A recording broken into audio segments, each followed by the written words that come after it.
సింపుల్గా మీకు డైరెక్ట్గా పాయింట్లోకి తీసుకొస్తున్నా.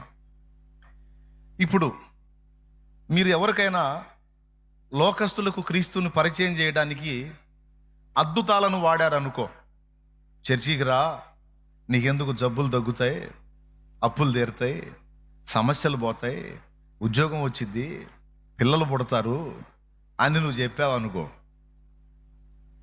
అన్య జనుల్లో కొంతమంది ఏమంటారో తెలుసా? మేము పోయిన దగ్గర కూడా పోయినప్పుడు మాకు అప్పులు తీరినాయి అంటారు. మేము పోయే దగ్గరకు పోయినప్పుడు కూడా మాకు పిల్లలు పుట్టారంటారు. అసలు నాకైతే 16 సంవత్సరాల పిల్లలు లేరు, ఫలానా దగ్గరకు పోయినాక పిల్లలు పుట్టారు, నాకు ఫలానా స్వామి ఇచ్చాడు అంటారు. అలాగే రోగం తగ్గిద్దిరా అంటే నేను పోయిన ఫలానా దగ్గరికి పోయాను, అక్కడికి పోయినాక రోగం తగ్గిందంట. నువ్వు ఏది చెప్తావో, ఏ అద్భుతాల గురించి మాట్లాడతావో, అద్భుతాలన్నీ అవతల వాళ్ళు కూడా మాకు అక్కడ జరిగినాయి అని చెప్పడానికి అవకాశం ఉందా లేదా? ఉంది అన్నోళ్ళు స్పందించండి. ఉందా లేదా? నీకు అక్కడక్కడ తగిలి కూడా ఉంటారు. అద్భుతాలా? మా దగ్గర కూడా జరుగుతుంది, మాకు చెప్పు, నీ సోదిపో అంటారు. స్తోత్రం. ఓకేనా? రైట్. మరి రెండవది, మంచి నీతి సూత్రాలు, నీతి మాటలు దొరుకుతాయి రా అన్నావు అనుకో, మా దగ్గర కూడా ఉన్నాయి బోల్డ్ అని నీతి మాటలు. కావాలంటే రా, కుప్పలు కుప్పలు ఉన్నాయి.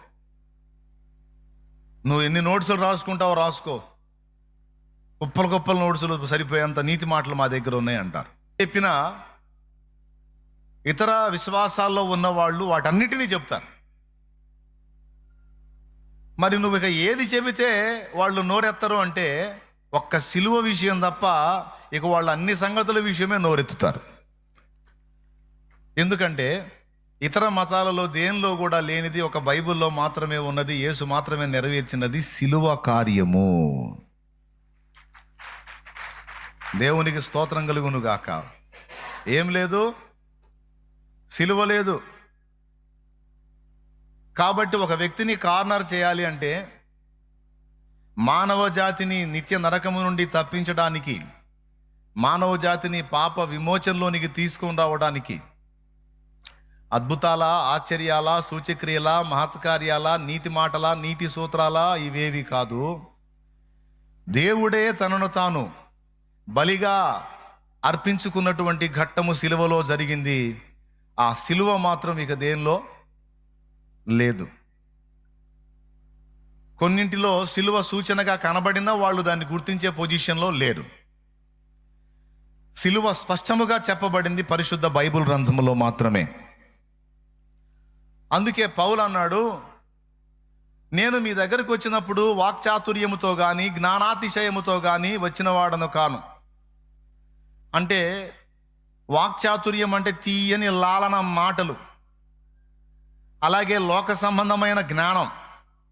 కొంతమంది లోక సంబంధమైన జ్ఞానంలో మంచి అగ్రగణ్యులుగా ఉంటారు. వాళ్ళు ఏ సబ్జెక్టుని గురించైనా అడుగు మాట్లాడతారు, ఏ విషయాన్ని గురించైనా అడుగు వాళ్ళు మాట్లాడతారు. అంటే అంత బాగా లోక జ్ఞానం ఉంటుంది.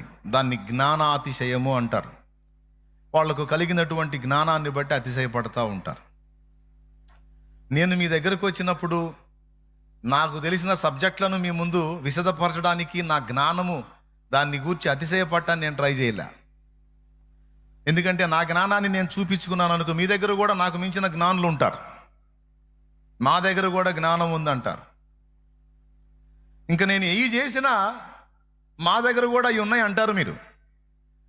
కాబట్టి మీకు సౌండ్ లేకుండా ఉండాలంటే నేను ఒకటి చేయాలి. అదేంటంటే, నేను యేసుక్రీస్తును, అనగా సిలువ వేయబడిన యేసుక్రీస్తును తప్ప మరి దేనిని మీ మధ్య ఎరుగుకుందునని చేయించుకుంటుని, యేసుక్రీస్తుని, అదే సిలువ వేయబడిన క్రీస్తుని మీకు చూపించాలి. అంతే. అది ఒక్కటి ఎత్తామంటే ఇంక అవతలోడికి సౌండ్ ఉండదు. అద్భుతాలు చేయిస్తా మా యేసుప్రభు అంటే మా దేవుడు కూడా చేస్తాడంట. జ్ఞానం నేర్పుతాడు మా యేసుప్రభు, మా దగ్గర కూడా జ్ఞానం నేర్పుతారు. బోల్డ్ అంత జ్ఞానం దా నేర్చుకుందు. కానీ నీతి సూత్రాలు దొరుకుతాయి, మా దగ్గర కూడా దొరుకుతాయి, మా దేవుడు కూడా నేర్పుతాడు దా. మరి ఈయన పాపుల కొరకు సిలువలో ప్రాణం పెట్టి తిరిగి లేచాడంటే